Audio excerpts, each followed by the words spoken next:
नमस्कार दोस्तों, आप सभी का स्वागत है आपके अपने YouTube परिवार में डीएस क्लासेस में। दोस्तों, अभी आपको पता है कि जो यहाँ पर CGL टीयर 2 की जो एग्जाम्स है मेंस के लिए, उसके लिए अभी 2 मार्च से स्टार्ट हुई थी एग्जाम्स और अभी 7 मार्च तक एग्जाम चलने वाली है। तो आपकी जो 2 दिन एग्जाम हुई थी 2 और 3 को, उसके बारे में मैं आप लोगों को इस पूरी वीडियो में एनालिसिस करके बताऊंगा कि किस पर्टिकुलर सब्जेक्ट में लोग कितने अटेम्प्ट कर रहे हैं, आपके गुड अटेम्प्ट कितने हैं और आपकी कट ऑफ कितनी जा सकती है, इस बारे में हम इस वीडियो में चर्चा करेंगे।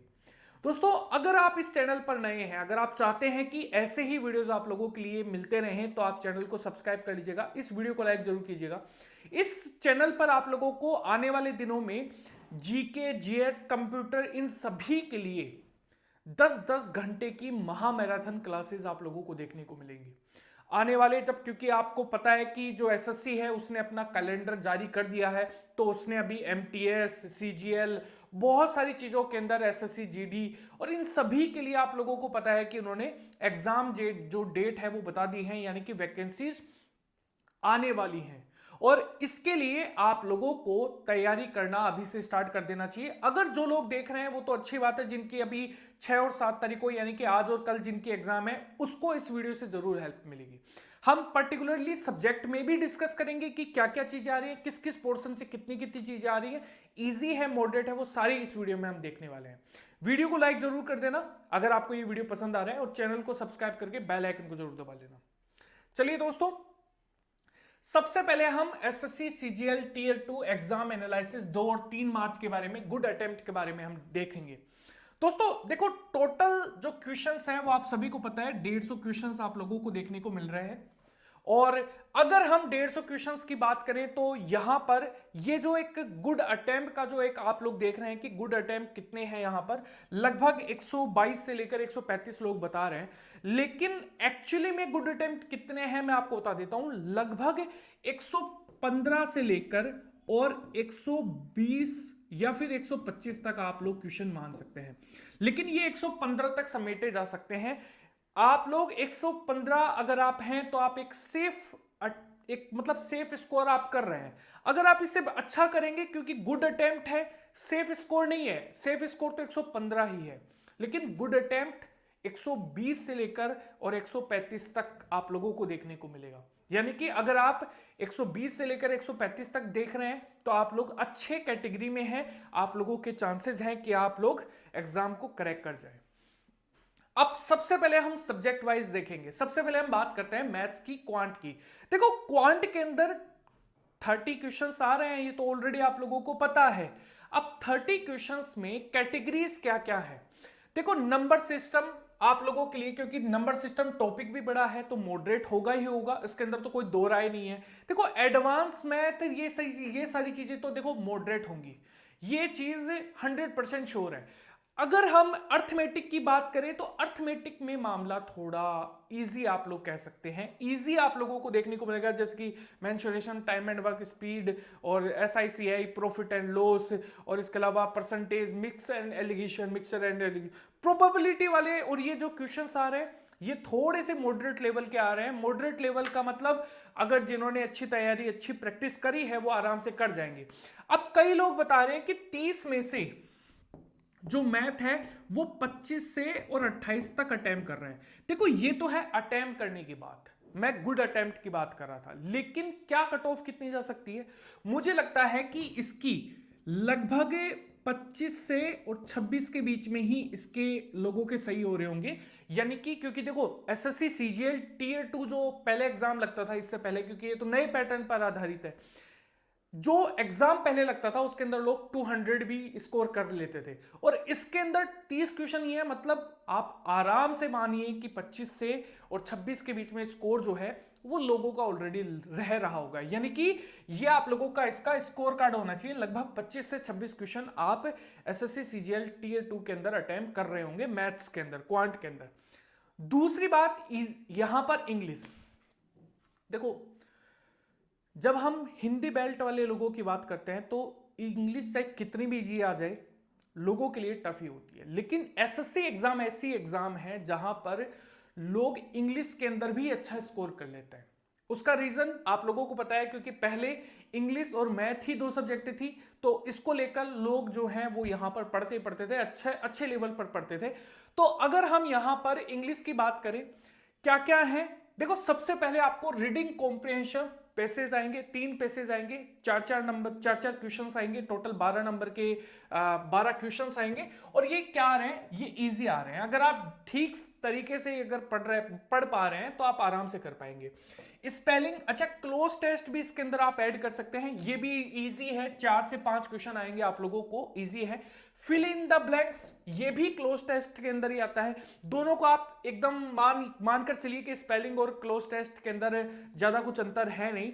जो क्लोज टेस्ट आ रहा है उसके अंदर फिल करना है आपको, और जो स्पेलिंग एरर आ रही है वो भी आप लोगों को देखने को मिलेगी वहां पर। और ये दोनों ही क्या है, इजी टू मॉडरेट है। देखो यहां पर ये मॉडरेट हो सकता है, क्योंकि अगर आप लोगों ने सिनोनिम्स एंटोनिम्स ठीक तरीके से पढ़े हैं तो ये आप लोगों के लिए इजी है, वरना मॉडरेट है। ईडीएम फ्रेजेस इजी आएंगे, वर्ड सिनोनिम्स जो वन वर्ड हैं वो भी इजी आएंगे यहां पर। सेंटेंस करेक्शन जो है वो आप लोगों के लिए मॉडरेट हो सकता है, और एरर डिटेक्शन भी आप लोगों के लिए मॉडरेट हो सकता है, ठीक है। स्पॉटिंग, जो एरर स्पॉटिंग है वो भी आप लोगों के लिए थोड़ा सा मॉडरेट होगा। क्लोज टेस्ट ठीक है, आप अच्छा अटेम्प्ट कर पाएंगे, ठीक है। और यहाँ पर पैरा जंबल्स जो हैं वो भी आप अच्छे से अटेम्प्ट कर पाएंगे, लेकिन ये मॉडरेट है, ये दोनों ही चीजें क्या है, मॉडरेट है। क्योंकि देखो एक सिमिलर वर्ड वाली जब चीजें आती है ना, तो आप लोग हिंदी बेल्ट वाले जो लोग हैं उनको ये चीज करने में टफ आएगा। हाँ, इंग्लिश बेल्ट वालों के लिए ये चीज थोड़ी सी इजी हो सकती है, तो इसीलिए ये दोनों ही चीजें क्या है, इजी टू मॉडरेट है। ये आप लोगों को देखने को मिलेंगे 45 जो क्वेश्चंस हैं टोटल इसके अंदर आप लोगों को देखने को मिलेंगे दोस्तों, तो ये भी आप लोगों को ध्यान में रखना है।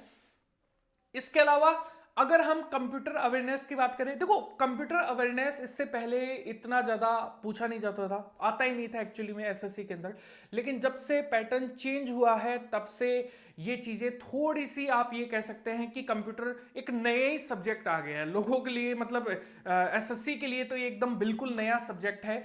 हाँ, बैंक में ये पूछा जाता था तो बैंक वाले इसकी तैयारी करते नहीं थे, लेकिन हाँ काफी लोगों ने कंप्यूटर को थोड़ा सा ऐसे मतलब साइड करने की कोशिश की, एसएससी ने इसी के अंदर लोगों को चौंका कर रख दिया। मैं ये कहूंगा कि इस पूरे सब्जेक्ट के अंदर, मतलब पूरे पेपर के अंदर अगर कोई चीज सबसे ज्यादा टफ लोगों को लगी है तो वो कंप्यूटर है। मैथ से भी ज्यादा लोगों को टफ कंप्यूटर लगा है। तो कंप्यूटर जो है वो अपने आप में काफी ठीक लेवल के क्वेश्चंस जो है, क्योंकि अगर आपने क्वेश्चंस देखे होंगे तो आप लोग समझ पा रहे होंगे कि वहां पर क्वेश्चंस काफी ठीक हैं, मतलब ज्यादा इतना टफ भी नहीं है मामला, इतना इजी भी नहीं है, ठीक लेवल के क्वेश्चंस हैं, मॉडरेट आप कह सकते हैं यहां पर इन्हें, मॉडरेट आप कह सकते हैं इन्हें। और देखो यहां पर क्वेश्चन लेवल इसके अंदर थोड़ा सा हल्के से, मतलब कुछ क्वेश्चंस ऐसे हैं जो बिल्कुल टफ होंगे, क्योंकि कंप्यूटर की लैंग्वेज अपने आप में थोड़ी सी टफ होती है ना। हमें अगर आप माई कंप्यूटर में से किसी फाइल में जाकर कॉपी पेस्ट कर लेंगे तो वो ठीक रहेगा, लेकिन वही चीज अगर आपको क्वेश्चंस के जरिए पूछी जाती है तो वही चीज जो है ना वो थोड़ा सा मॉडरेट लेवल पर आ जाता है ना, क्योंकि हमें उस लैंग्वेज को नहीं पता हम लैंग्वेज को नहीं पता लगा पाते हैं। तो वो जो लैंग्वेज डिफरेंस है ना, वो आप लोगों को कंप्यूटर में थोड़ा सा ऐसा लगेगा कि यार ये थोड़ी सी चीजें टफ हो रही हैं, लेकिन एक्चुअली में वो मॉडरेट है अगर आप ठीक तरीके से उन चीजों को पढ़ पाए तो। क्वेश्चंस जो है वो थोड़े से डीप में भी पूछे जा रहे हैं, शॉर्ट कीज आपको पूछी जा रही है, ज्यादा नहीं है। अगर आप 2 2 3 3 4 4 भी अगर डेली याद करते 10 15 दिन पहले तो आप आराम से इनको याद कर सकते थे, ठीक है। और यहां पर अगर हम वेब पेज के बारे में, डाटा स्टोरेज जो सिस्टम है उसके बारे में पूछे गए हैं, मॉनिटर रिलेटेड क्वेश्चंस आपको पूछे गए हैं, ठीक है। तो ये सारी चीजें आप लोगों को कंप्यूटर के अंदर देखने को मिलेगी। इसके अलावा अगर हम बात करें जनरल अवेयरनेस में, देखो जनरल अवेयरनेस एसएससी सीजीएल में एक बड़ी प्रॉब्लम है, क्योंकि जो चीजें एसएससी आज तक कर रहा था वो इस बार बिल्कुल चेंज हो गई हैं। मतलब आप ये कह सकते हैं कि पाला भी धीरे धीरे चेंज हो रहा है। जीके एक मैन रोल प्ले करेगा कट ऑफ में, डेफिनेटली एक मैन रोल प्ले करेगा, है ना। और कट ऑफ जो है वो निर्धारित भी जीके ही करेगा, जिसकी जीके ठीक है, जो रटने में ठीक था, वो मुझे ये लगता है कि आराम से इस चीज को करेक्ट कर पाएगा। मुझे नहीं लगता कि उसको ज्यादा परेशानी इस चीज में आएगी। देखो क्वेश्चंस टोटल 25 है, 75 मार्क्स से आप लोगों को देखने को मिलेंगे, और ठीक है लेवल अगर आप देखेंगे तो ठीक है। क्या है, ऑथर ऑफ हिस्ट्री ओशन यहाँ पर बेसिन जो है उसके बारे में, बुक्स के बारे में पूछा गया है, यानी कि एक बुक एंड ऑथर से रिलेटेड एक दो क्वेश्चन आप लोगों को देखने को मिलेंगे यहाँ पर। और डॉपलर इफेक्ट, साइंस में जो फिजिक्स है वहां से क्वेश्चंस आ रहे हैं। स्पोर्ट्स करंट अफेयर्स भी आप लोगों को देखने को मिल रहे हैं। और यहाँ पर जो ट्रेन से रिलेटेड क्वेश्चंस हैं या फिर ट्रांसपोर्टेशन से रिलेटेड जो क्वेश्चंस हैं वो आपको इस वीडियो में मतलब इस पेपर में देखने को मिल रहे हैं। करंट अफेयर्स के 2-3 क्वेश्चन आ रहे हैं, लेकिन वो स्टेटमेंट टाइप से हैं, यानी कि आपको कुछ स्टेटमेंट दिया होगा, आपको ये पता लगाना है कि क्या ये चीज सही है या फिर गलत है। अगर आपने क्वेश्चन जो हैं वो डीप पढ़े हैं तो डेफिनेटली आप इस चीज को समझ पाएंगे, आप आराम से इन चीजों को कर पाएंगे। एनिमल किंगडम यानी कि साइंस से, और वो भी डीप से पूछी गई हैं चीजें, है ना, तो वो भी आप लोगों को ध्यान में रखना है। Question article right to live का जो आर्टिकल है उसके बारे में पूछा है, आर्टिकल 32 के बारे में, कॉन्स्टिट्यूशन रेमेडीज के बारे में पूछा गया है। अच्छा, ये चीज अभी चर्चा में भी है, क्योंकि अभी आप लोगों को पता है कि जो सरकार है वो मनीष सिसोदिया जो है वो अपने जो राइट्स हैं उनको लेकर सुप्रीम कोर्ट में आर्टिकल 32 को लेकर ही गए थे, तो वो एक चीज चर्चा में भी है, यानी कि न्यूज में भी है, तो इसलिए ये चीज पूछी गई है, मुझे जहां तक लग रहा है कि। और यहां पर बाकी चीजें जो है केमिस्ट्री से भी क्वेश्चन आ रहे हैं। इसका मतलब है कि पेपर जो है ओवरऑल अगर आप पेपर को देखेंगे तो काफी ठीक लेवल का पेपर है। और ये एसएससी के लिए ही आप ये मान सकते हैं। देखो, इसकी कट ऑफ ज्यादा नहीं जाएगी, इसकी कट ऑफ लगभग 15 से 17 नंबर के आसपास रहेगी। क्वेश्चंस भले ही 25-30 आ रहे हो, लेकिन इसकी कट ऑफ 15 से 17 नंबर ही रहेगी। मुझे ये लगता है कि ये एक बिल्कुल गुड अटेम्प्ट भी है, आप ये कह सकते हैं ये बेस्ट अटेम्प्ट हो सकता है ना, जीके का, क्योंकि आज तक जीके पूछा ही नहीं गया और पहली बार जब आप जीके ले आएंगे तो डेफिनेटली लोग तो मतलब बौखला ही जाएंगे, है ना। तो एक वो चीज भी है कि लोग यहाँ पर थोड़ा सा फ्रस्ट्रेटेड फील कर रहे हैं कि यार जीके कहाँ से आ गया, है ना। तो इसका जो कट ऑफ है, अगर आप लोगों ने ठीक तैयारी करी है तो इसका कट ऑफ जो है वो भी ठीक लेवल का जाएगा। देखो, ओवरऑल जो चीजें बात है वो किस चीज को लेकर है, वो है गुड अटेम्प्ट को लेकर। तो मैं गुड अटेम्प्ट आपको बता देता हूं। गुड अटेम्प्ट है 122 से 135, आप 120 से भी कर सकते हैं, लेकिन अगर आप ठीक अटेम्प्ट करना चाहते हैं तो 115 से 120 125 तक भी अटेम्प्ट कर सकते हैं, है ना। अगर आप ठीक अटेम्प्ट में, अगर आपने आपको सेफ जोन में लाना चाहते हैं कि ठीक है यार कि मतलब इधर आर पार हो सकता है, तो वो एक 115 से 120 है। अगर आप जीके ठीक कर सकें अपना, एक दिन में तो क्या ही होगा अब, है ना, लेकिन अगर आप आने वाली जो तैयारी है, अगर मान लो आपको लग रहा है जिसका पेपर ऑलरेडी 2 और 3 को हो चुका है और वो लग रहा है कि यार नहीं हो पाएगा और वो जून जुलाई में भी ट्राई करना चाहता है, तो वो भी कर सकता है। और अभी देखो मेन चीज क्या होगा, जून जुलाई में भी है ना जीके ही मेन इफेक्ट रहेगा। तो आप ये एक काम कर सकते हैं, आप जो चीजें, क्योंकि अब आपको 1-2 दिन में मैं यहाँ पर टोटल जो रिव्यू है वो देने वाला हूं, है ना, चीजों का, जैसे कि क्वेश्चंस क्या क्या जीके में पूछे गए हैं, वो सारी चीजें हम आने वाली वीडियोस के अंदर डिस्कस करेंगे सीजीएल के लिए, कि जब आप जून जुलाई की एग्जाम आएंगी तब आपको किस तरीके से पेपर जो है वो देखना है। तो वो सारी चीजें हम आने वाली वीडियोस में देखने वाले हैं। तो दोस्तों, अगर आपको ये वीडियो पसंद आया, अगर आपको लगता है कि ये आपकी एग्जाम के लिए कुछ वैल्यू प्रोवाइड करवा पाएगा, तो प्लीज वीडियो को लाइक जरूर कीजिएगा, चैनल को सब्सक्राइब कीजिएगा। Thank you everyone.